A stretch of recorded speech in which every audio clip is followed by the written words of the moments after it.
I don't think that at this point I could,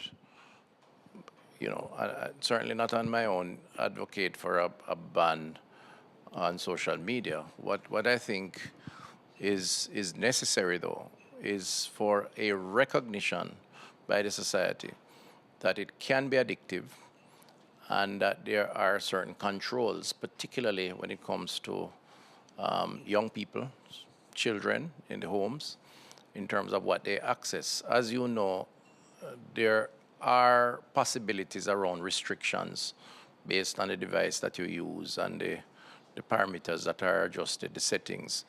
And there are many people who do that. Beyond that, it really is your own self-discipline and self-awareness. From the government's perspective, I think we have to start with the awareness that it's not just about entertainment or even information. It can lead to influences and indeed can create challenges. I mean, I've seen on social media where people trying just to make a post popular harm themselves in significant ways, even dying. People jumping out of planes and all sorts of things. So there is no doubt, I don't think it's debatable, that social media is a double-edged sword. And what we have to do is to get the society to recognize its potential ills, even while accepting the positives on it. I guess the future will determine whether the issue of how you restrict from a government policy perspective would have to be dealt with. I do believe that some sites should be restricted.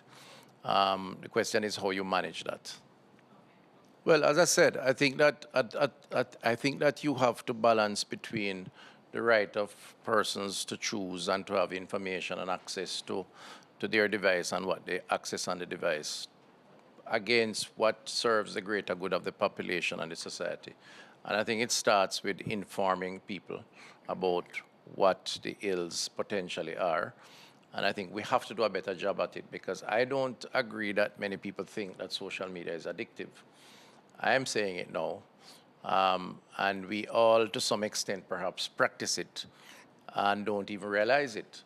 And I think one of the first things we need to do is to challenge persons to think about whether or not they should turn off their phones at 9 o'clock and go to bed because rest is more important than being on the, I don't want to call any names, the various platforms until the wee hours of the morning and then don't get enough sleep and then the next day you're stressed out and tired and can't drive the vehicle and so on and get into other issues. I think those are issues that we have to confront and say frontally. Now, the other extreme of that around restriction is where you have children who can be exposed and can manipulate the device perhaps even better than we can as adults because that's their kind of era and are therefore able to access how to make guns, access lewd sceneries that could be devastating, access how to create AI, access how to bully, or indeed become the victims of bullying. And I think that from that perspective, parental guidance should be applied. And indeed, as a society, we may have to consider some of those in a more formalized way.